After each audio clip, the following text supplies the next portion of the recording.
Bem-vindos a mais um episódio de Sou Amarelas.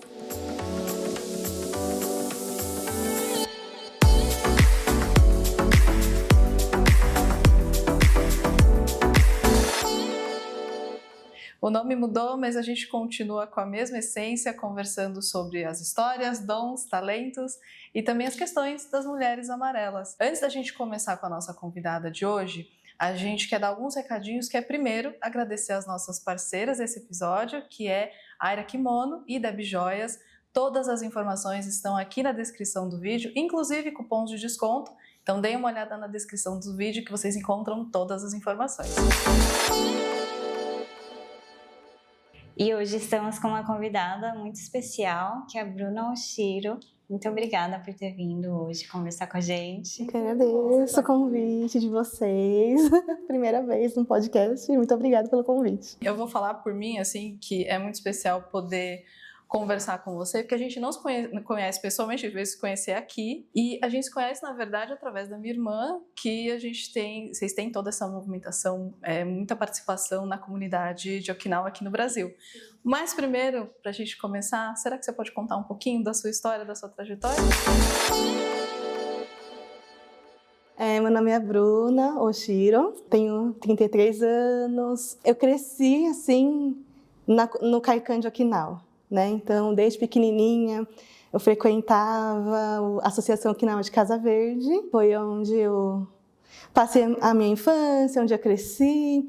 Ia lá brincar com os meus primos, fiz muitos amigos nesse lugar. E a cultura sempre foi muito enraizada, assim, dentro de mim, né?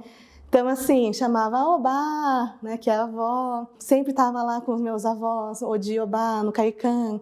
Eu lembro que eles faziam uma aula de Sanshin.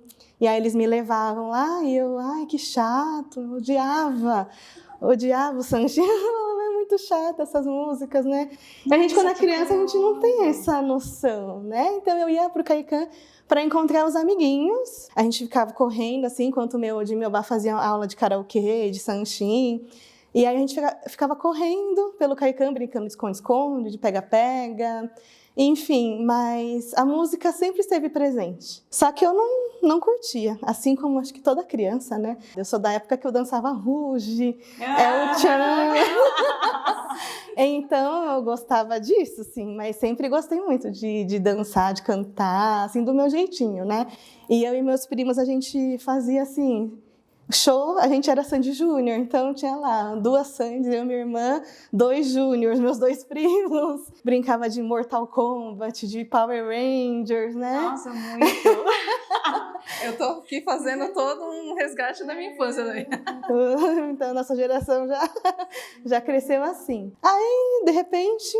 No momento, eu vi uma apresentação de Taiko, Ryukyu Koku Matsuri Daiko. E foi a primeira vez que eu vi essa apresentação num evento que hoje não tem mais, é um evento que chamava Miss Ryuso, Miss Okinawa, sim, né? Sim. Então era um concurso onde a Miss, né, ganhava passagem para Okinawa e desfilava na Kokusaidori e tudo. Eu não tinha muita noção do que era Okinawa naquela época, mas a minha prima participou desse concurso.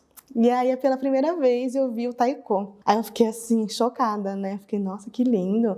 As músicas que meu Odi toca no Sanshin, canta com um estilo diferente, um estilo mais pop, né? Eu fiquei, assim, emocionada, assim. Eu tinha, na época, uns 10, 11 anos. E aí eu falava pra minha mãe que eu queria muito entrar pro Taiko.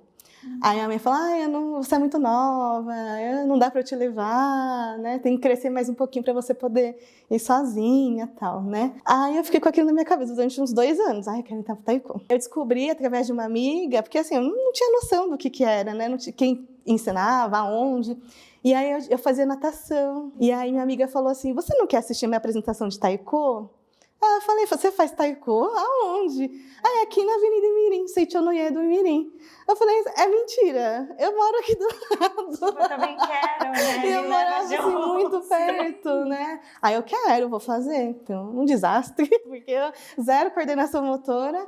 Mas eu gostei, sabe? Quando você gosta, você sente que, nossa, aqui é o meu lugar. Eu gostei pra caramba. Sim. E aí comecei a apresentar, e aí eu comecei a ter interesse pelas raízes, né? O que é Okinawa?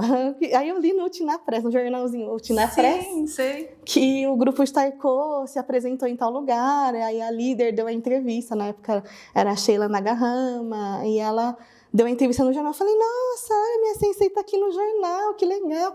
Ela tá falando de Okinawa, o que é Okinawa? Eu comecei a perguntar, né? Até então ninguém tinha me explicado que era diferente, que tinha uma cultura diferente. E aí eu fui entender que Okinawa tem, assim, as tradições, a cultura, a música, até a língua é diferente. E aí eu fui fazer aula de Nihongo. Aí eu cheguei na aula de Nihongo e falava tudo errado. Eu achava que eu estava aprendendo japonês. Na sua casa você aprendeu de uma forma e era totalmente diferente. Igual aquele chawan, né? Que o japonês é chawan. Fala macai. Macai igual a macaizinho, assim, pequenininho. Sim. Aí eu falei, ué, mas é macai. Por que Como assim, né? Como Nossa, assim? Aí eu história buguei. da vida. Ai, rato. Ai, rato. Enchu. Ai, enchu não é rato, não. Nezumi. Que é isso? E é muito diferente. Tipo, não é nem só uma troquinha, né? Tipo, é uma palavra completamente diferente. É muito diferente. Nossa, tipo, história da minha vida. Você tá falando, eu tô assim, nossa, eu passei pelas mesmas coisas, mas com menos intensidade, porque eu não tive a oportunidade de aprender tanto de Naguti, mas eu sabia de algumas coisas, porque eu ouvia meu bar, ouvia minha mãe, e aí eu chegava também na escola e falava, mas por que é diferente? Tchau, pra mim é muito essa referência. Eu falei, por que Melba fala Macaiaguá e por que aqui é Tchauan? Até fazer essa conexão foi muito isso, ter que aprender, né, no dia a dia. Assim. E aí meu tio me explicou, a gente é de Okinawa. Mas por que falaram que a vida inteira é japonês? Ah, porque é mais fácil. Nossa. Ou seja, eles aprenderam a falar as duas formas. Porque acho que na época da imigração, assim, todos os meus tios são Issei, né, da primeira geração. Minha mãe é a única que nasceu no Brasil. Minha mãe é a raspinha do tacho. Caramba! Então, ela foi a mais nova de todas e ela nasceu no Brasil. Então, eles sofreram muitos preconceitos, né, assim, com relação à cultura. Falava que o Tinancho era povo primitivo, porque era mais contraído, gostava de dançar, de cantar. Trabalhava assim, né, mas de forma um pouco mais contraída, não sabe falar japonês direito, não tem a classe. Sim. E aí eu acho que para resumir, ou para a gente não passar por isso, né, a gente é japonês, tudo japonês. Entendi. Né? E aí que eu fui entender, depois de muitos anos, o que era, né, ser okinawano. E aí eu fiquei mais curiosa. Mas espera aí, eu perguntava as coisas para todo mundo. Aí eu fui fazer aula de Sanshin, né? Fui tocar Sanshin com o Tadashi Sensei, né? Tipo, nisso você apresentava tocando taiko e aí no meio tempo você fez a aula de Sanshin. Isso, comecei a aprender o Sanshin. Desculpa, você tinha quantos anos? Quando eu comecei a tocar Sanshin, eu tinha uns 13 anos, mais ou menos. Ah, mesmo assim cedo. Bem novinha. Novinha. Comecei com um pequenininho, que é o Paranku. E aí depois, com 14 anos, você vai pro taiko grande. E aí depois dos 14, você subia de cargo. Aí o daiko, né? Sim, E aí eu tocava os dois. Tinha um dia que eu apresentava Sanshin, depois ia pro taiko, né? Eu gostava bastante. Com o tempo, com a faculdade, eu falei, nossa, eu vou ter que escolher. Aí eu pensei, se eu sair do taiko, ninguém vai sentir falta, porque são 600 pessoas. Agora, se eu sair de Sanshin, não tem muito jovem. Naquela época tinha o Vitor, o meu primo Vitor Oshiro, tinha o pessoal do Tontomi, né, da banda Tontomi, sim. Que eram jovens, né, e eles foram os primeiros jovens a lançar CD. Então eu pensei, bom, se eu sair de Sanshin, eu acho que vai ser difícil. O Sanshin é uma arte que você pode fazer até os 90, 100 anos, que vai estar legal. Agora o taiko, se eu parar, então tá tudo certo, tem muita gente para fazer. E aí eu comecei a me interessar muito pelas histórias das músicas, a entender o contexto na qual as músicas foram criadas. Toda a minha família falava, Okinawa é maravilhoso, a gente vai para Okinawa, a gente é super bem recebido, o mar é lindo, é tudo lindo. Eu falei, nossa, eu preciso conhecer essa maravilha, né? E aí, com 18 anos, eu acho que eu tinha 18 na época, minha amiga foi para Okinawa como Kenshusei, né, como bolsista de Uraçoya, mesma cidade da minha bisavó. Aí ela falou assim para mim, você não quer ir de bolsa? Eu falei, não sei, não falo Nihongo, não sei falar nada. Aí ela, estuda, uma hora você vai. Aí eu fiquei com isso na minha cabeça. Aí isso pra mim se tornou um sonho, assim, sabe? Que eu falei, eu vou estudar, eu vou aprender o Nihongo, pelo menos o básico, para poder prestar a prova. Aí você começou a focar, se dedicar Eu fiz a conseguir faculdade, fiz pedagogia, né? E aí depois que eu terminei, eu falei, agora eu vou focar para poder ir. Conheci a tão sonhada terra, criei muitas expectativas, também me frustrei muito. Né? Só falando todos os dias. E eu achava assim, que todo mundo tocava sanchim. Meu sonho era tocar sanchim na praia, com todo mundo reunido, aquele moachibi. Aí cheguei lá, ninguém toca sanchim nesse lugar. Eu falei, gente, aí eu conheci um grupo de jovens, né? Falei, gente, por que ninguém toca sanchim? Aí eles viraram pra mim e falaram, você sabe sambar? Eu falei, eu sambar? Não sei sambar, não. Então... Não é porque você... Nossa, jura que eles fizeram Você sabe sambar? Você joga futebol? Não sei sambar. E por que a gente precisa saber tocar sanchim? Exatamente. Nossa, é verdade. A gente fala muito dessa comparação e dessa visão pro brasileiro, mas a gente faz a mesma coisa naturalmente no TikTok. Nossa, é verdade. Mas assim, você acaba encontrando pessoas assim, jovens que tocam sanchim lá também? Então, aí depois, né, eu fui como bolsista de Uraçoia, né, pela cidade da minha bisavó. Aí nisso, eu vi que tinha uma palestra na Universidade de Artes de Okinawa.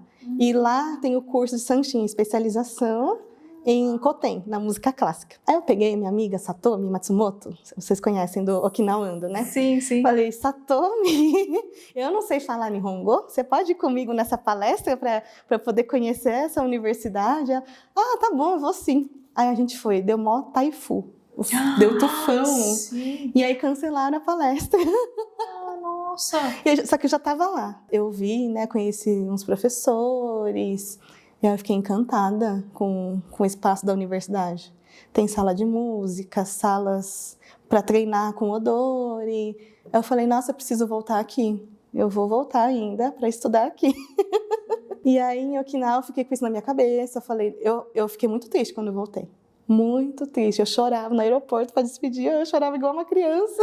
Eu não quero voltar. Isso aí em 2014. Eu chorei. Aí eu chamei minha amiga para me consolar, para dormir comigo, que eu não estava acreditando que ia voltar pro Brasil. Ai, você passou quanto tempo? 5 meses. Nossa, mas nesses 5 meses você foi para estudar o quê lá? Isso, aí estudei japonês, né? Fiz aula de sanshin, de odori, de shodô. Então, assim, era um curso que englobava toda a parte cultural, né? A história de Okinawa, a língua, né? Vários aspectos da cultura. Eu fiz palestra nas escolas de lá, né? Então, Jura? Eles pediram, né, pra gente contar a nossa história, né?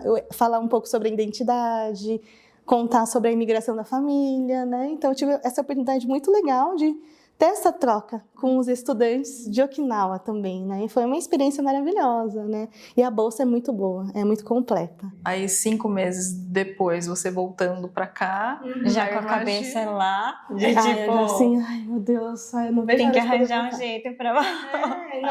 Aí tem essa bolsa Camp, né? Que é do governo de Okinawa. E eu falei, eu vou prestar. Não importa se der errado, se não... Enfim, eu fui fazer entrevista, morrendo de medo, mas aí deu tudo certo e eu passei nessa entrevista, né? Eu sou muito grata ao Okinawa Kenjinkai, né? A minha família de Okinawa também me deu super apoio. E aí estava eu em 2016, mais uma vez em Okinawa, e aí eu tracei várias metas. Quero fazer concurso, eu quero aprender taiko, de koten, eu quero aprender a tocar flauta, eu quero... E fiz uma lista enorme. E consegui cumprir com todas. Nossa, sério? E aí, nisso, eu falei, eu quero conhecer a história das músicas. O lugar onde as músicas foram criadas. Eu descobri que existia um livro chamado Karimeguri. Lá em Okinawa tem vários monumentos. Então, tem a música do bairro X. Aí tem o monumento da música. É como se fosse na Avenida São João com a... Como chama aquela música brasileira? Alguma coisa acontece no meu coração. Calma que fugiu tudo. Avenida Ipiranga, com a Avenida São João. Imagine que ali tenha um monumento com a letra da música e com a foto do cantor que criou, né, do compositor. É como se fosse isso. Então, cada música tem a sua história registrada nesses monumentos de pedra. No meio da cidade. No meio da cidade. Eu ia amar fazer um tour. Sim, foi lindo. E aí tinha o livro, e aí tem as músicas mais antigas. Tem música que tem mais de 500 anos. E aí você vê que tá igual do livro. O livro era desenhado, não tinha nem foto. Você vai ver o desenho. Com o monumento é igual ainda, permanece igual. Eu pirei. Eu falei, nossa, esse é o meu rolê. Eu curti muito, né? Aprendi muita coisa. Fui para as outras ilhas menores, para Yaeyama, Ishigakijima, Taketomi. E eu vi que cada ilha tem a sua própria cultura e seu modo de vida. Né? Isso foi o mais legal. É a mesma coisa se a gente for para o Nordeste. Né? Outra cultura, outra música, outra língua, tudo diferente. Eu achava que eu era o Chinanchu, só que eu me descobri mais brasileira do que okinawana ou do que japonesa. Que legal. Né? Então isso foi uma descoberta muito legal, porque eu pensei, então eu posso pegar o lado brasileiro, que é o lado que acolhe, que compreende, que conversa, mas também o lado japonês, que tem uma organização, né, que tem uma certa rotina, previsibilidade. Então eu posso pegar o melhor das duas culturas, né? Em Okinawa a gente convive com Nikkeis de várias partes do mundo, no Peru, Estados Unidos, México, Argentina, de diversos lugares. Então a gente se conectou muito forte, né? Quando vem alguém de Okinawa para o Brasil, vamos lá, vamos passear. Ou tem uma amiga que tá para vir, que ela é do Peru. Semana que vem ela vai vir para o Brasil. Eu falei, vamos sair, vamos fazer alguma coisa. Minha irmã faz, de vez em quando ela fala, assim, porque eu conheci não sei quem, não sei aonde, vai vir para cá. E aí o pessoal faz, assim, vai passear, vai mostrar, né, um pouco do Brasil, tipo São Paulo e tal. E aí fazem essa tour, é muito legal isso, né? Legal. Isso se chama Ichariba Chode. É uma frase em Okinawa, né, que diz que a partir do momento que a gente se encontra, a gente já se torna irmãos, amigos, né? Então a gente, por mais que falamos línguas diferentes, o sentimento de acolher e de ajudar é o mesmo, né? Então eu senti muito forte isso em Okinawa, né? Tanto com as pessoas de lá como com os Nikkeis do mundo, né? A gente sempre estava junto. Quando um tinha dificuldade de falar, abrir uma conta no banco, meu Deus, que a gente vai falar, né? A gente ia lá, um ajudava o outro, né? Então, em situações assim, a gente estava lá, né? Para se ajudar, ou para ir para uma praia, vamos tocar um sanchinho na praia. Você conseguiu fazer isso? Eu consegui fazer isso com os descendentes de outros países. Ai, gente, que legal isso. Porque os okinawanos não curtem praia, né? Então... Eles não gostam de praia? A maioria não gosta porque é muito quente. E eles não querem se queimar. Justo. Eu fiquei sabendo também pela minha irmã, da última vez que ela foi, que aí ela falou assim, não, aqui não dá, é muito quente. Aí, tanto que ela acho que comprou lá para proteção, assim, porque não tinha condições de você andar lá. Tipo, é lindo, mas você não aguenta o calor. Eu entendi por que estava todo mundo sempre muito coberto, né? Eu já ia lá, eu amo calor. Sol, né? Eu amo. Mas aí você sentiu a diferença, assim, tipo, é quente mesmo lá, não é? É quente, muito abafado, mas tem ar-condicionado, né, em todos os lugares. Então não passa tanto perrengue, né? Sim, provavelmente o pessoal não fica na rua, então todo mundo dentro de um estabelecimento. Exatamente. Entendi. Carro tem ar-condicionado, não dá pra viver sem ar-condicionado lá, não. Porque eu lembro que ela falou que é muito quente. É úmido também, né? Então, úmido. Tipo, é tudo... Sai suando, sai do banho. Se você sair pra fora na rua, já tá pingando de suor. Nossa, gente. É uma coisa que também me pega um pouco pra nossa. Esse calor. Se vocês forem, evitem o verão, assim, julho, agosto, setembro. Melhor. Mas por outro lado, se você vai em dezembro, não tem praia, né? Dezembro, janeiro, não me parece Okinawa. Quando eu estava em Okinawa no frio, com cachecol, isso aqui não é Okinawa, não, pra mim. Estranho, né? É meio estranho. Porque muito da visão que eu tenho, por exemplo, de Okinawa, é muito tropical. Sim. Então, assim, pensar no frio, eu falo, tô em outro país, tô em outro lugar, né? Tipo, e as frutas de lá, elas são também saborosas? São muito saborosas. Tem um abacaxi, né, que é da região de Higashi, do norte de Okinawa. Eu acho que eu nunca comi um abacaxi tão doce quanto lá. A manga diz que vem do Brasil, né? Jura? Dizem que a manga vem do Brasil, mas no Brasil eu nunca comi uma manga tão doce. Eu acho que eles fazem tipo exportação, né? E aí por isso que é muito caro. No Japão inteiro, né? As frutas são muito caras. Fiquei um ano sem comer fruta. Comia banana. Dão fruta de presente, assim, embalados super bonitinhos na caixa, sabe? Aí, assim, aqueles pêssegos super... Caro. Porque é caro. Aqui a gente, né? pra dar e vender, mas Sim. assim, lá é realmente, acho que é uma das coisas que eu mais sentia falta, inclusive, tipo, comer uma banana, sabe, a banana, tipo, não tinha gosto, assim, ou, óbvio, né, se você pagar, ela é muito saborosa, mas é caro, Cara. né? E vem uma unidade, né? Vem de unidade. Então, Uma banana. Meu Deus, gente. E é engraçado, né, que a gente dá valor quando a gente vai para os lugares assim, né? Sim. Que aqui a gente tem essa fartura de exato, frutas, essa variedade. E que não é tão caro como se encontra lá. Nossa. E lá você passou, então, dessa segunda vez, você passou, então, um ano. Fiquei um ano. Ah, um ano você pegou todas as estações. Sim, todas as estações. Inclusive foi o Tinã de Taikai, né? O ano que tem a prefeitura, né? Reúne descendentes do mundo inteiro para um festival bem legal, Encontro Mundial de Utinancho. Né? Caramba! Eu tive a sorte de estar Muita como bolsista sorte. na mesma época. Foi muita sorte. Não acontece todos os anos? Não, a cada 5 anos. A cada 5, que a cada legal! 5 anos acontece esse encontro. Aí vai a delegação do Brasil, do mundo inteiro, onde tem okinawanos, né? Se reúnem para fazer o desfile, que é muito legal fazer o desfile na Kokusaidori. Tem um show depois no estádio, né? Show da Natsuko Arimi, do Begin. Enfim, vários artistas, assim, bem legais. E foi muito legal, assim, participar desse momento. E aí Okinawa se transforma, né? Okinawa vira palco para o pessoal que é descendente. É um motivo para celebrar, né? E aí no ano que eu estava foi criado o Dia Mundial do Utinancho.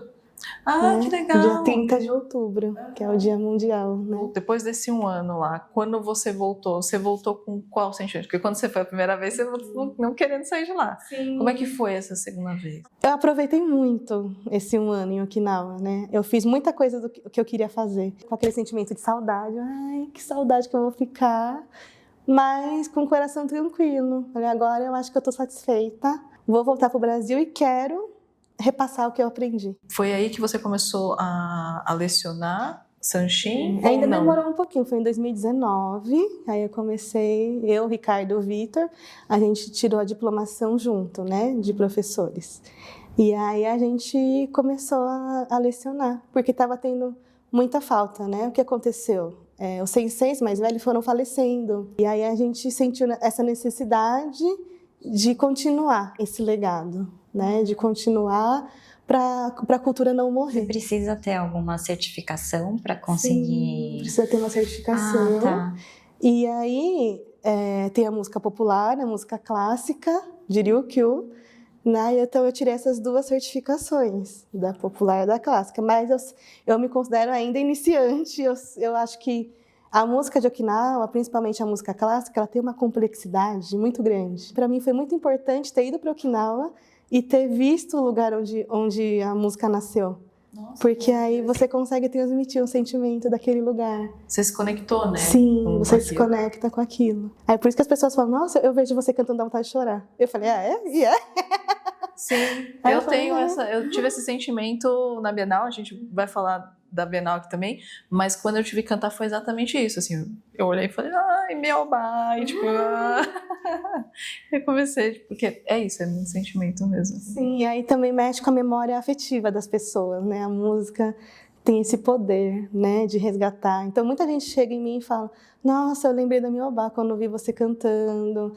Ai, fiquei feliz porque, nossa, essa música eu ouvia só quando era neném, quando eu tinha 2, 3 anos de idade. Agora eu ouvi de novo depois de tanto tempo. Sim. Né? Então acho que isso é uma coisa muito bacana, assim, de ver que a música está presente de forma tão afetiva na vida das pessoas, né?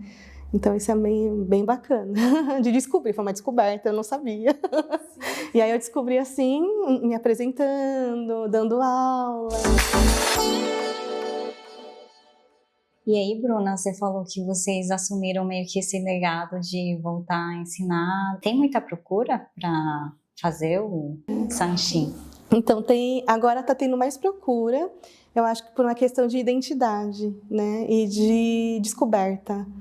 Então, muitos sanseis e onseis, né, da 3ª, 4ª geração estão tentando se entender, né? Então, quem eu sou? Né? Estão se questionando, assim, de onde vieram meus avós, meus bisavós? O que eu sou nesse mundo? Né? E eu acho que a arte é a porta de entrada para essa resposta, né? Porque tem alguma lembrança, meu Obá, meu Odi tocava esse instrumento, mas eu nem sei o que é, né? Você pode me falar o que é isso? Aí a gente conta a história, né? Vai contextualizando. O Ricardo, meu marido, ele reforma Sanchim, né? E ele vê muito Sanchim mais de 100 anos, assim, Sanchim que tem muita história, está sendo resgatado agora. Ficou guardado durante 50 anos dentro de um armário, dentro de uma caixa, e aí quando ele pega, ele pede licença, né, para os antepassados, em respeito, e aí ele fala, agora esse Sanchim vai ter vida, né, vai retornar a ter vida, a tocar uma música. Então isso é muito legal de ver, né? Tem um movimento de busca, né, para se entender mesmo, né? Porque naquela época dos imigrantes, acho que eles sofreram muito.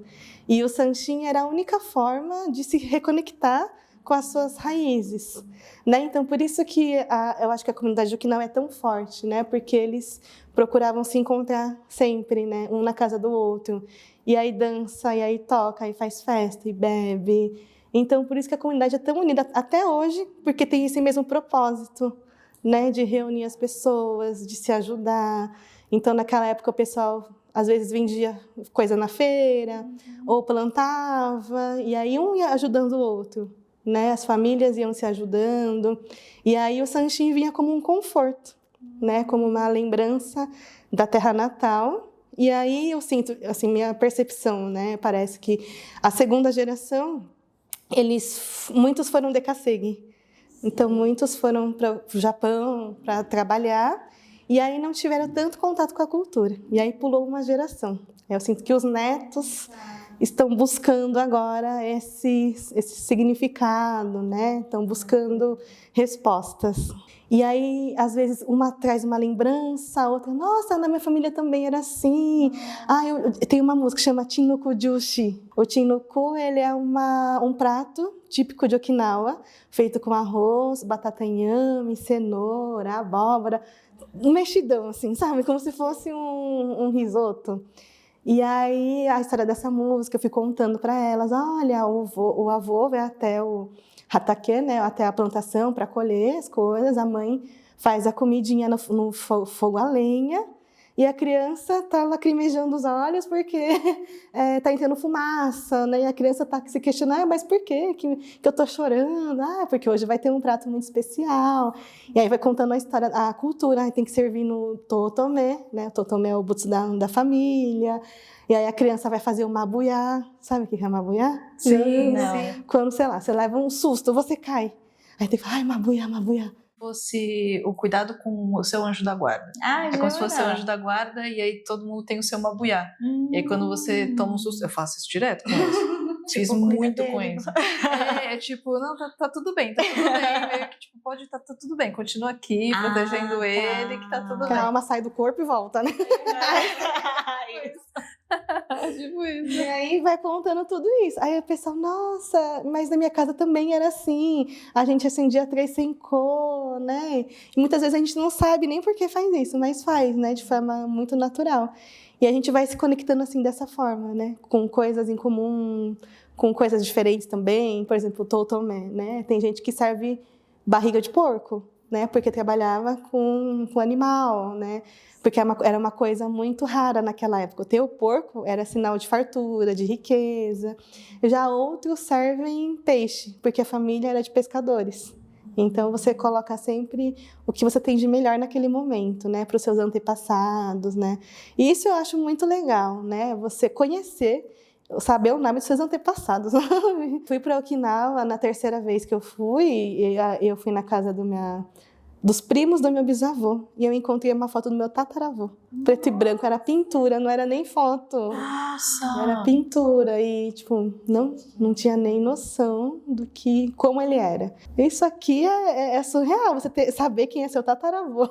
Sim! Gente, eu tô arrepiando toda. E eu acho que isso é interessante para qualquer pessoa, né? Independente da etnia, né? O Brasil é uma mistura muito grande, né? Eu acho que é mais difícil de ter acesso a essa ancestralidade tão longe. Mas eu recomendo, assim, fortemente, para que busquem, qualquer pessoa, né? Independente da etnia, que busque, né, a ancestralidade, porque eu acho que isso é a base. Então, tudo aquilo que eu acho que eles sofreram, de migrar para um lugar, de passar por guerra, de passar por fome, de passar por tantos perrengues, e a gente está aqui hoje por conta disso, por conta dos perrengues, mas também por conta das alegrias que eles tiveram, né? De não desistirem da vida, né? Mesmo a vida sendo tão difícil, árdua, a música eu acho que traz esse conforto, né? Para mim também, até hoje. Eu acho que a ancestralidade ela traz muitas respostas para várias perguntas e questões que a gente tem, que aí a gente começa meio que a entender o porquê das coisas, por que é assim, por que faz desse jeito, a forma como faz, o significado, e aí eu acho que a gente começa a dar mais importância para essas coisas também, né? Mais contorno para a vida. Sim. Para tudo que você faz, você fala que veio, não é assim, tem coisa que você pode criar, tem coisa que você pode trazer uma nova tradição para tua família e tal, mas querendo ou não, vem alguma coisa de algum lugar, você tem uma tradição na sua família. Exato, não é tipo fazer por fazer, assim, acho que tem todo mundo. E aí isso está muito conectado com a identidade mesmo, né? Eu vejo, e eu acho muito bonito mesmo de ver, porque eu acompanhando a minha irmã também, ela com a Hadith, eu vejo muito esse respeito com os ancestrais, de pedir licença para poder fazer qualquer trabalho, qualquer expressão, enfim, tem esse pedido, né? Essa licença de poder fazer. E aí eu acho muito legal, porque parece que tem essa conexão, porque acho que traz mais sentido mesmo. Você sente que para a música também é assim, essa conexão que você tem. Sim, com certeza. É uma forma respeitosa, né, da gente continuar. Tenho muito respeito pelo meu sensei, né, que ele infelizmente faleceu devido à Covid-19 na época. Nossa. Mas ele deixou um legado muito grande, assim, né. Então, ele e outros senseis que são hoje, né. Então, eu tenho muito respeito com o que eu vou me propor a fazer. Assim, claro que eu sou uma pessoa jovem, então a gente quer misturar com rock, a gente quer misturar Okinawa com música de anime, a gente faz isso, tem uma banda experimental para fazer isso. Nossa, eu ia falar disso, porque eu acho muito legal que vocês conseguem unir o tradicional, mas também com o atual, né? Para trazer o conhecimento para interesse das pessoas que nunca escutaram, enfim. A gente curte muito fazer isso. E é super difícil, na verdade, de fazer, não? A sorte que eu tenho um marido e um primo que manja muito, assim, porque assim, eu assim, não sou muito da música ocidental. Eu sou mais do Sanshin, da música mais tradicional. O Ricardo estudou muito rock, estudou muito... ele é do Slipknot, ele já tocava em banda, né? E tem bastante experiência. E o Vitor veio do MPB, ele fez escola, né, de música, fez violino. Nossa, que combinação! Fez violão popular. Então, assim, cada um tem o seu jeitinho, né? E o primo do Ricardo, Newton, também é baixista do rock. Aí ele chamou um amigo dele que trabalhou com ele, que é baterista, que também é de rock. Então a gente se reúne uma vez por ano no Okinawa Festival para brincar, sabe? O único intuito é a gente se divertir. E também vocês trazem uma possibilidade para essa nova geração, vocês atraem de uma outra forma, não é? Porque aí, se você vem, que nem você criança, olhando, tipo, a música, fala, não quero fazer Sanshin, não quero. Tipo, aí depois que você foi se interessando, mas se você traz essa possibilidade, vocês juntos pegam e traz essa parte mais atual, vocês conseguem chamar a atenção. Tipo, você sente que já tem atraído esse público mais jovem também, não só já pela conexão, mas por vocês trazendo essa possibilidade mais moderna, assim. Nossa, é uma boa pergunta. Eu não sei. De verdade, eu não sei o que... É muito novo, né? E eu não sei se a gente atrai jovem, de verdade. Acho que a gente... Os alunos que têm interesse, normalmente, eles são mais velhos? Geralmente 30 a mais. 20, naquela época, porque quando você é jovem, você só quer se divertir, se jogar. E aí, eu, quando tinha 20 anos, assim, eu queria me divertir, não queria fazer coisas muito sérias, né? Eu acho que a partir do momento que você tem mais maturidade, você começa a olhar para esse lado. Então, minhas alunas têm de 23 a 85 anos. 85! Sim, é assim, um gap bem grande, assim, mas é muito legal porque tem essa troca. E a gente tá com o Sanchinha, elas se ajudam. E aí, quando eu vejo a Chico-san de 85 anos está conversando com a Bianca de 23, e aí uma dá o conselho para outra. Única. É De muito criar aprendizado, né? esse vínculo, essa conexão, tipo, com uma coisa em comum. Porque às vezes você tá as duas pessoas no mesmo ambiente, só que assim, não tem, né, o que conversar. E aí você trazer essa oportunidade para elas. É bem legal, é bem bacana. Eu fico surpresa, assim. A ideia de dar aula para mulheres, assim, tudo que eu faço vem do nada. Às vezes eu tenho uma ideia, brota na minha cabeça, eu falo, nossa, que legal se eu fizer isso, aí eu sou meio doida. Eu vou... Ai, gente, eu tô eu me acho identificando assim, muito, sei igual você. um negócio vem na minha cabeça, eu tenho que fazer. E o negócio vem, eu não sei se é uma coisa espiritual, eu não sei se é uma coisa intuitiva. Com certeza é. Eu não sei o que é, mas vem assim na minha cabeça. E é um timing, né? Do tipo, é uma necessidade que você fala, meu, tem que fazer agora, se não for. E aí eu fico doida, porque eu enlouqueço todo mundo. Aí junto, né? E aí, do nada, me dá umas ideias assim, nossa, e se eu fizer isso? Será que vai dar certo? Só que assim, eu não fico pensando muito se vai dar errado, porque se der errado, tudo bem, né? O que é dar errado, né? O que é dar errado se a gente não ir lá e dar o primeiro passo? Então, o primeiro passo a gente tem que dar. O que vai ser? Eu não esperava que eu ia ter 13, 14 alunas. Não, eu achava que não ia vir ninguém. Eu vou abrir a aula. Minhas alunas, tinha 2 alunas particulares que super incentivaram. Abre a aula para mulheres, acho que vai ser legal, né? Vai ser legal sim. E aí eu falei, vamos tentar, né? Arriscar. Aí deu super certo e o pessoal tá super empolgado. E as meninas têm uma amizade muito forte, assim. Não tem essa coisa de competitividade, elas se ajudam, De né? uma ser melhor que a outra e tudo. Elas são demais, assim. Eu sou muito feliz, assim. Todos os sábados eu vou dar aula com a maior alegria. Vocês fazem apresentações assim? Sim, a gente fez uma apresentação no Nippon Country Club. A gente fez também no show da Sensei Juliana Iso, que foi um evento bem... A gente treinou o ano inteiro, né, para apresentar, junto com a dança. E aí foi bem legal, foi uma experiência bem bacana para elas, né? Primeira vez no palco. E eu espero que tenha mais oportunidades para elas se desenvolverem, né? Porque a música não trabalha só o tocar e cantar, né? Trabalha todo o psicológico, a ansiedade, né? Então tem várias camadas assim que a gente pode ir trabalhando. Tem uma aluna que ela era super tímida, eu era muito tímida também quando era criança. E graças ao Sanchin, porque a gente tem que se expor, a gente tem que falar, a gente tem que cantar alto. Então, graças ao Sanchin, eu me tornei, assim, uma pessoa faladeira. E essa minha aluna, ela é mais velha também, ela deve ter uns 60 e poucos anos. E ela falava que era muito tímida, que não ia ir pro palco, que não gostava. Aí tá ela lá no palco participando de concurso, tá sendo presidente do Fujinkai, fazendo discursos. Para mim, a dança foi muito esse lugar, né? Então, eu imagino que para elas, imagina com a idade, com ela 60 e poucos anos, fala, imagina, não vou conseguir fazer isso. E aí, a música permitir isso, Sanchin permitir tudo isso, é mágico, né? De você olhar tudo isso, é mágico. Bom demais. E cada pessoa tem o seu tempo, né? De descoberta, de encarar o palco ou não, né? Então, cada pessoa tem o seu tempinho, né? E isso é super respeitado, né? Mas eu acho que isso você traz da sua bagagem de pedagogia, não? De saber respeitar e falar, não, tá tudo bem, não precisa forçar para todo mundo estar no mesmo... Sim, a pedagogia é uma área que me encanta mesmo, né? E eu escolhi por conta da minha irmã. Tenho uma irmã que agora vai fazer 18 anos, mas na época, quando ela nasceu, eu cuidei dela, né? Troquei fralda, ficava com ela o dia inteiro, minha mãe ia trabalhar, eu estava no ensino médio, então eu fazia tudo, assim, com ela, dava comidinha, enfim.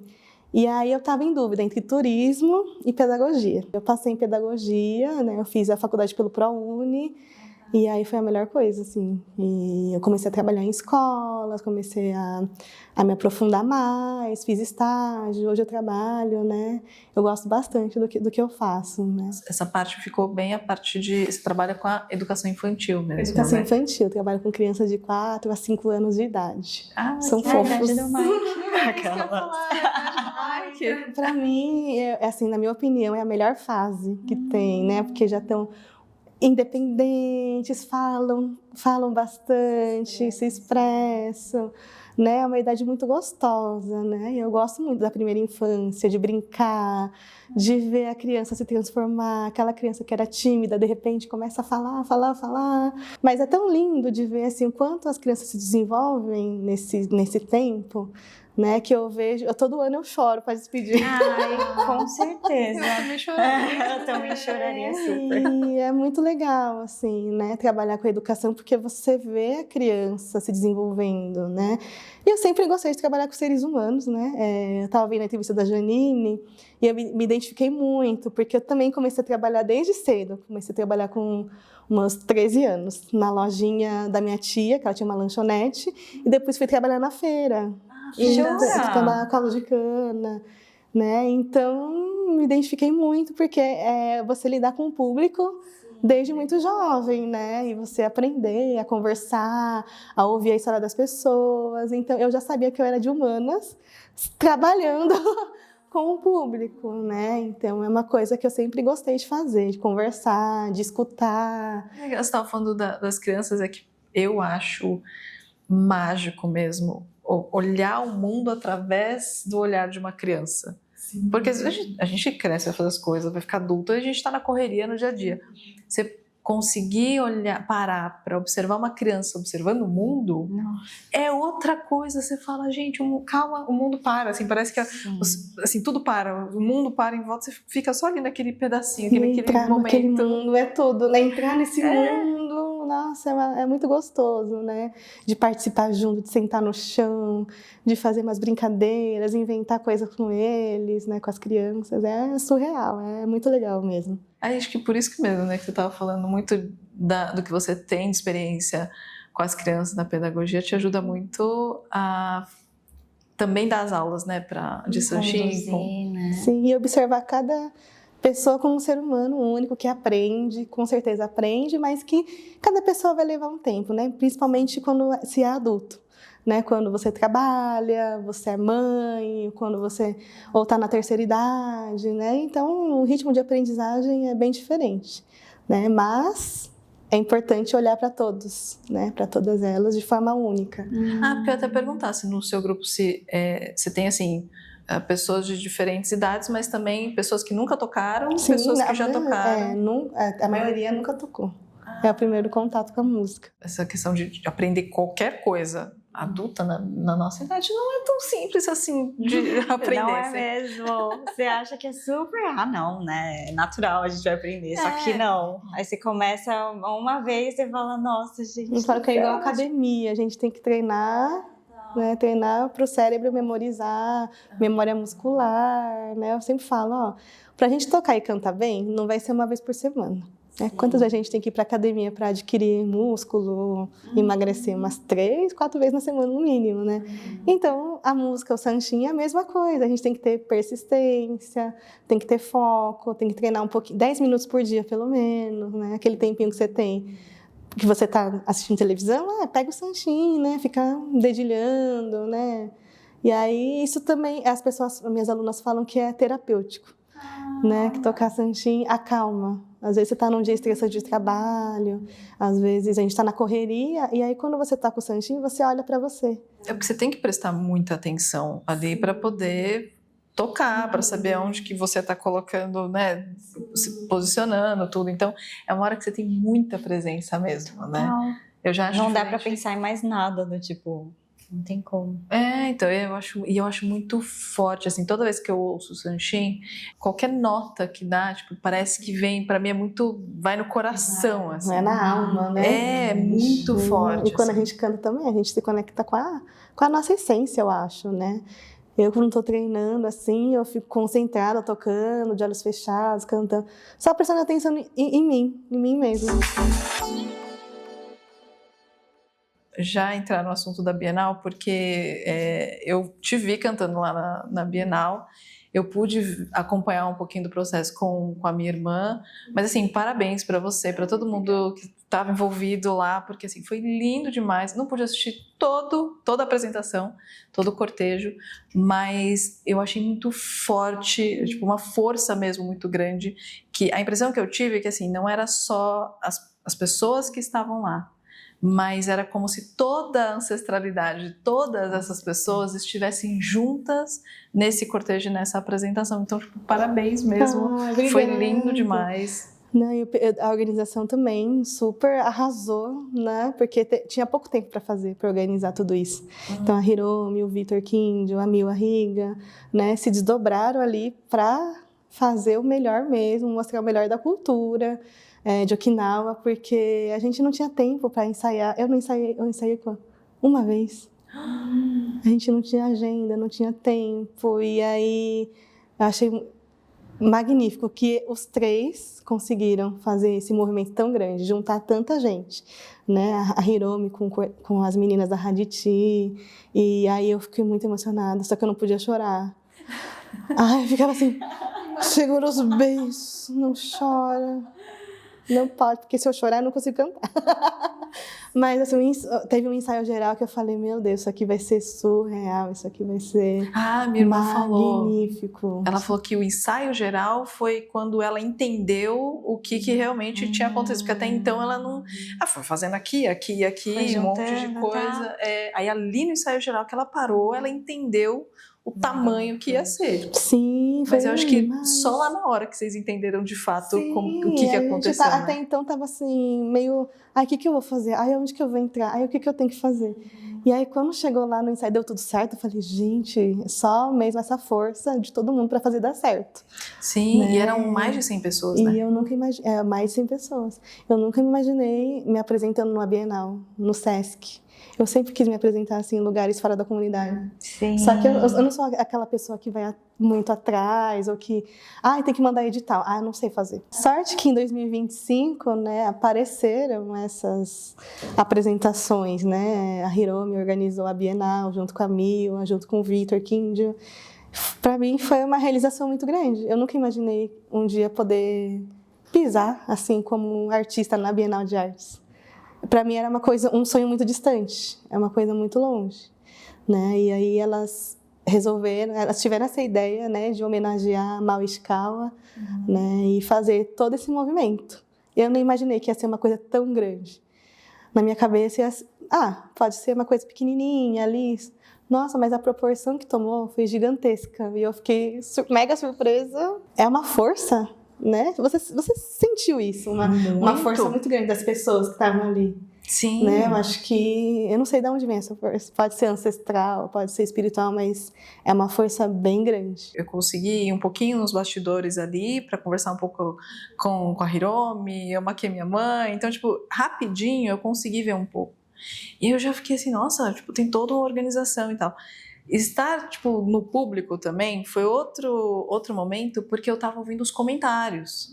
Então, ouvir os comentários, primeiro, de quem é descendente, falar assim, nossa, né, tem uma conexão. Foi muito interessante, foi muito bonito de ver, mas também foi muito legal ver o público curioso chegando, né, tipo, o público, assim, que não tem ligação, assim, não é descendente e tal, mas chega curioso, mas eu achei muito legal que não era uma curiosidade naquele lugar, tipo, nossa, estranho. Não, era uma curiosidade genuína, das pessoas falando, nossa, mas o que não tem um folheto aqui, olha, Okinawa, mas Okinawa, e aí poder admirar ali, tipo, contemplar mesmo e ver tudo aquilo acontecendo.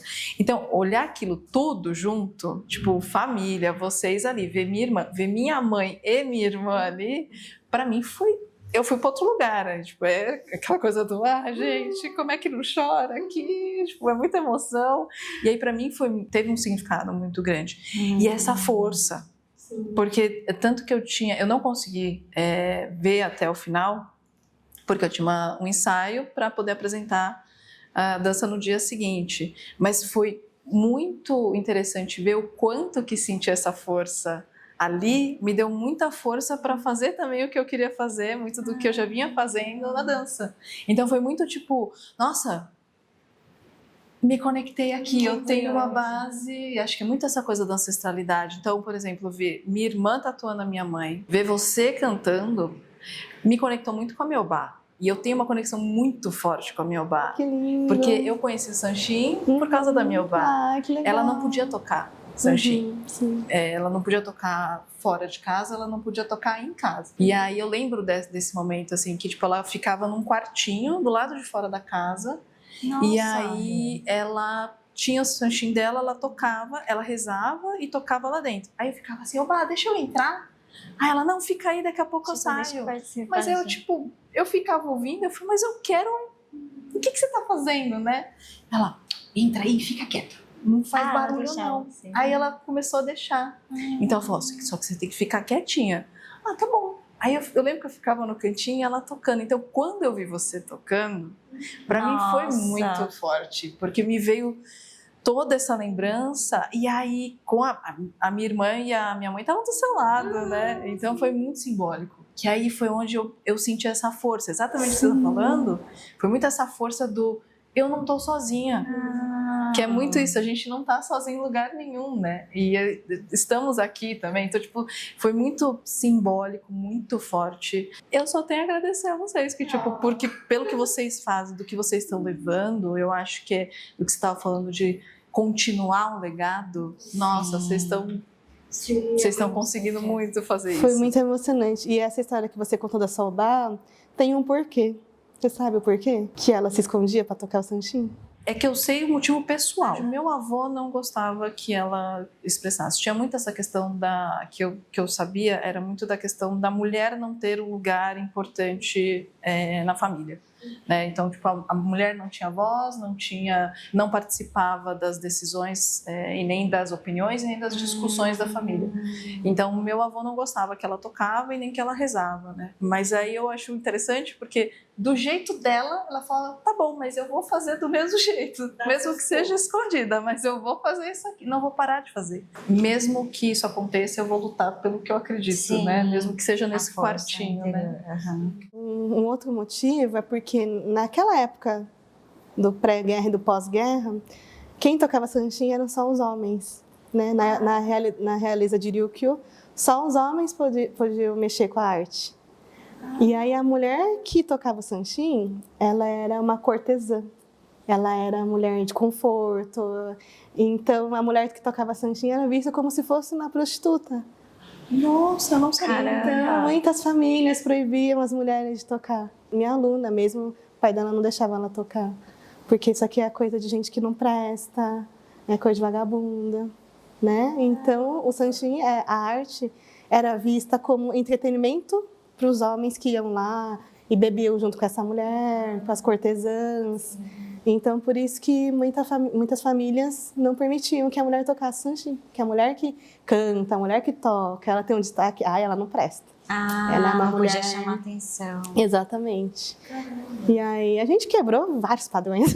Vamos chutar o balde. Muitos. E aí esse foi um dos motivos pelo qual eu decidi, né, abrir a turma de mulheres, né? Porque o lugar da mulher era na cozinha, no Fujinkai, era servindo.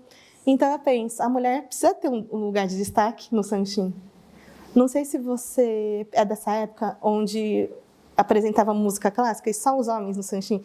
Não sei se você já viu fotos ou se... Sim. Só tem homem. Você pode ver nas fotos de antigamente. E a mulher ou tocava cotô ou dançava.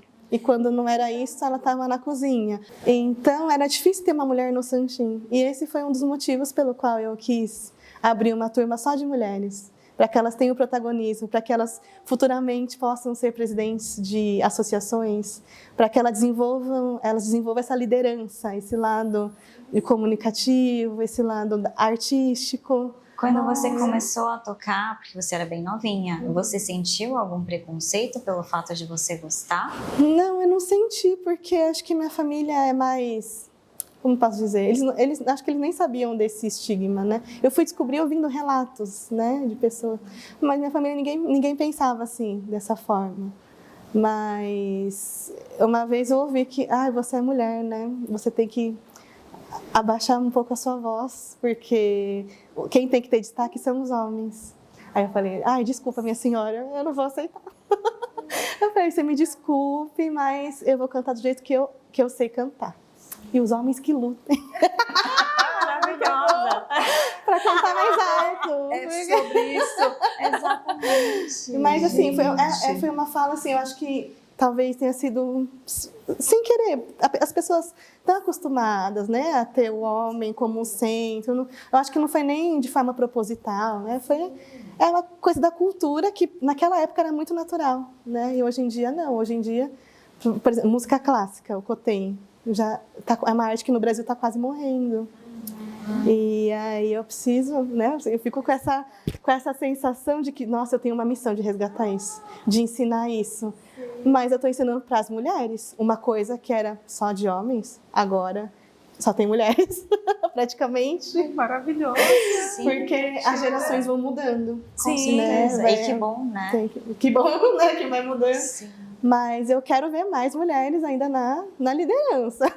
É o meu sonho, assim, de ter mais mulheres nessa parte, né? Não só de cozinha. Eu acho que, assim, Fudinkai é um ambiente que deveria contemplar todos. O homem que quer cozinhar e gosta de cozinhar, por que ele não pode ajudar a fazer o Okinawa Soba? Por que ela não pode estar no palco liderando um evento? Né? Então, acho que é isso. Acho que a partir da nossa geração vai ser bem diferente do que foi ali no passado, porque as mulheres estão vindo com tudo. E a nossa geração, nossa, eu acho que quebrou total vários tabus, assim. E a gente não tem nem como culpar, né, eu acho que as gerações antigas, porque, querendo ou não, foi como eles foram ensinados, né, como eles foram criados. E aí eles também devem ter se reprimido muito, Sim. passado por muitas dificuldades para aceitar e entender que era daquela forma, né? A gente que veio quebrando e chutando pau mesmo, tipo, não tá Chega. certo, Não quero mais, chega. Exato, chega, não é assim. Naquela época, quando eu era criança, só tinha Oji-san tocando sanshin, né? Só tinha gente muito idosa. Eram pessoas muito boas, tinha uma técnica muito boa, mas tinha pouco espaço para gente jovem, né? Eu fui, assim, descobri muita coisa em Okinawa. Falei, nossa, mas pode ser sensei tão cedo? Você pode ser sensei com 20 e poucos anos. Eu achei que no Brasil o pessoal virava sensei depois de 60, 70 anos. Aí descobri que, nossa, tem gente jovem sendo mestre, gente jovem ensinando. E aí foi que me deu esse estalo. Porque a gente cresce vendo os exemplos, né? Ah, não, só vou ser sensei. Acho que eu nunca vou ser sensei. Ah, não, porque eu sou mulher. Ah, não, mas é porque eu ainda sou muito nova. Quem sabe quando eu tiver com 90 anos? Ah, não. Lá no Okinawa todo mundo é sensei com 20 e poucos anos. E é isso, assim, o pessoal trabalha, né, com Sanshin em Okinawa. Muita gente trabalha fazendo show, muita gente trabalha ensinando, e eles vivem do Sanshin, né? Sim. Isso é muito, muito legal de ver também. Eu vi uma postagem outro dia no Instagram que, tipo, falava do geração por geração, o que as mulheres deixaram de fazer ou passaram a fazer a partir da idade delas. Então, a sua tataravó fazia isso, mas deixou de fazer aquilo. Nós somos a geração que, sim, a gente entende tudo o que aconteceu, mas a gente vira para trás e fala, eu entendi, respeito muito, mas eu vou fazer diferente daqui para frente, né? E aí ter essa oportunidade e conseguir conectar isso com a ancestralidade, assim, eu acho um nível de consciência muito. Que ao mesmo tempo que tem todas as suas camadas políticas, econômicas, sociais, históricas e tudo mais, mas eu acho que isso, eu vejo uma riqueza muito grande para as próximas gerações, que é o que você está carregando não só para as famílias, mas eu acho que para mulheres, para as próximas gerações de mulheres, meninas que estão vindo aí, nossa, isso é muito poderoso, né? Tipo, com certeza. Todo esse movimento, né? De vocês também estarem aqui com um podcast, né? Dando voz para tanta gente, né? Acho que é um movimento de todo mundo, né? Todo mundo fazendo um pouquinho, né? Um movimento pequeno, mas quando a gente se junta é uma coisa muito grande e muito forte, muito potente. Das mulheres, das crianças. Meu sonho é poder ensinar Sanshin para as crianças. Ah, gente, sim, imagina. Ainda não apareceu nenhuma criança para aprender, mas quem sabe, né, futuramente. E quando você ensina tanto o instrumento, mas também o canto? Sim, o canto é a mais difícil. Eu imagino. Todo mundo, o pessoal fala, isso Sanshin é uma cilada. A gente entra achando que vai aprender só a tocar, aí quando vai ver tem que cantar. Todo mundo fala isso. Você não mostra a sua alma através só do tocar, mas sim do cantar. No cantar é que a gente consegue expressar o sentimento de tristeza, de alegria, ou de remorso, ou de amor não correspondido. Então, tudo isso a gente tem que aprender a interpretar. Chega a ser um pouco teatral, porque se a música tá sofrida, você tem que sofrer junto com a música, né? Então, assim, o Okinawa tem várias músicas muito boas, que tem várias lições de vida, mas também tem muita coisa que fala, assim, de coisas mais calientes, posso dizer assim. Ah, jura? Né? Muito bom. Eu acho que eu nunca falei isso publicamente, tá? Mas Okinawa tem toda a parte clássica de Ryukyu, toda formal, mas também a gente apelidou um estilo que chama Taifu 2000, que é o furacão 2000. E aí tem as músicas que falam assim, eu vou rebolar, vamos beber, encher a cara e vamos festejar até o dia amanhecer. Então, assim, tem um pouquinho, né, da parte caliente. Eu vou pegar aquela menina e tal. Assim, é uma versão que a gente não conhece, né? Porque está implícito, a música está implícita muitas vezes, né?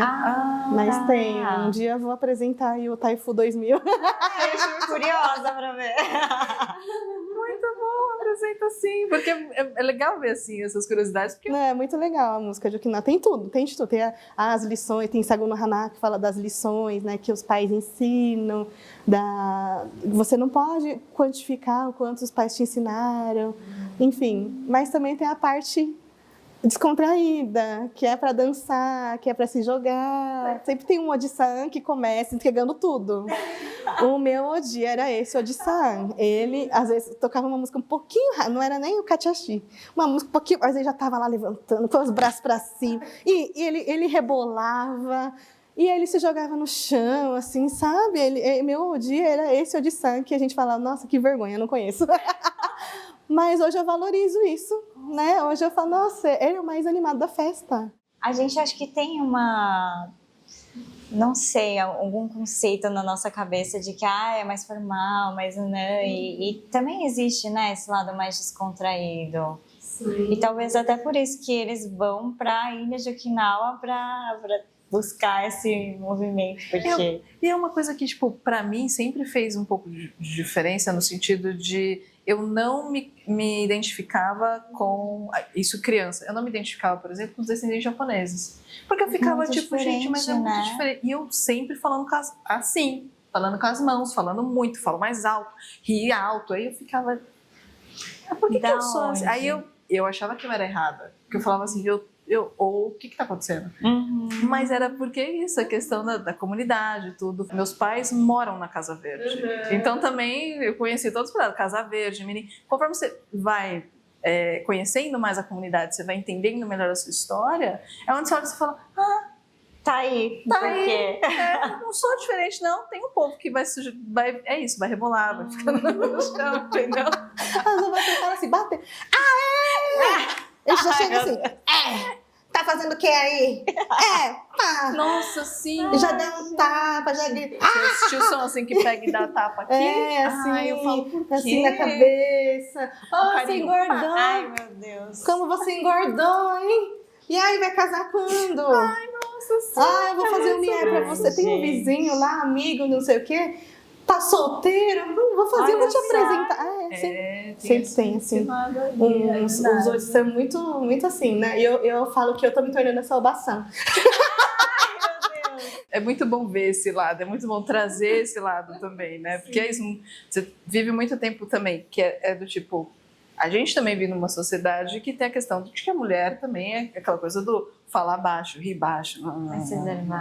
Independente se descendentes ou não, tipo, a gente tem já esse lugar. Uhum. Então, poder se identificar, poder ter outras pessoas, ter uma comunidade, ter um grupo, de mulheres que a gente vai trazendo voz, né, contexto, contando de cada uma da sua forma, tipo libertador, eu acho. A gente poderia ficar aqui horas conversando, muitas e muitas horas, mas a gente precisa finalizar. O que você tem de projetos ou o que você espera aí para esse ano? Muitas vezes eu me deixei a vida me levar, assim, sabe? Quando eu acho que vai ser um ano tranquilo, acontece um monte de coisa, muitos eventos surgem do nada, e a gente sempre tem muitas surpresas durante o ano, né? Nem tive tempo de pensar muito, mas eu gostaria que minhas alunas se apresentassem mais, né? Que elas tivessem mais chance, mais oportunidade de apresentar em diferentes locais e a gente continuar, né? Continuar com esse trabalho. Mas assim, a gente não definiu muitas metas para assim, metas fixas. Tem que fazer tal coisa, tem que fazer tal coisa. Eu acho que muitas coisas vão surgindo, né? O que não é ruim, mas a gente fica enlouquecido. Eu deixo os outros doidos. Eu enlouqueço um pouco, mas também enlouqueço as outras pessoas, mas faz parte, né? Faz parte também. Como que você lida aí com isso no dia a dia? Então, antes eu topava tudo. Eu era arroz de festa. Eu topo tudo. Só que isso me gerava muito desgaste, né? Aí eu ficava muito cansada. Agora eu tô tentando, coloquei como meta, escolher um pouco mais, sabe? Não topar tudo, assim. Porque quando a gente é jovem, a gente quer fazer tudo, abraçar o mundo. Só que, né, depois dos 30, a gente fica mais cansado. Acho que tem uma fase da vida que a gente acha que tudo é oportunidade, né? Aí depois você vai vendo que os nãos também são escolhas. Sim. E a gente falou muito sobre isso, porque é isso, às vezes você tá falando sim, sim, sim, e é necessário, né, falar alguns. E isso eu trabalhei muito em terapia, de falar não. Sim. Porque, pra mim é muito difícil falar não. E aí eu fui trabalhando isso com a minha terapeuta, você está cansada, você está exausta. Isso está te levando, né? O que isso está te levando? Agora eu estou tentando priorizar algumas coisas e deixando outras coisas. Às vezes as pessoas ficam chateadas, você não vai vir, não sei o quê. Mas é em respeito a mim, sabe? Em respeito ao meu corpo, à minha saúde mental. A gente queria muito continuar essa conversa e ficar aqui horas conversando mesmo, mas a gente queria muito agradecer o seu tempo, a sua presença aqui, por você compartilhar tanta coisa com a gente. Para mim é muito especial, até por essa identificação, pela descendência, origem, enfim. Então, muito, muito obrigada, viu, por você estar aqui. Eu que agradeço, né, essa oportunidade, esse convite de estar aqui com vocês, contando um pouco da minha história, da comunidade Okinawa. Para mim é muito, muito bacana. E parabéns para vocês também, né, por serem essa porta, né, para tantas vozes, tantas histórias. Então é um trabalho muito importante. Parabéns para vocês também. Para você também, nossa. Obrigada mesmo. E obrigada a vocês por vocês estarem aqui, pela atenção, pelo tempo de vocês. E acompanhem a gente, então todas as informações estão aqui na descrição do vídeo. E é isso, até a próxima. Beijos. Tchau. Tchau.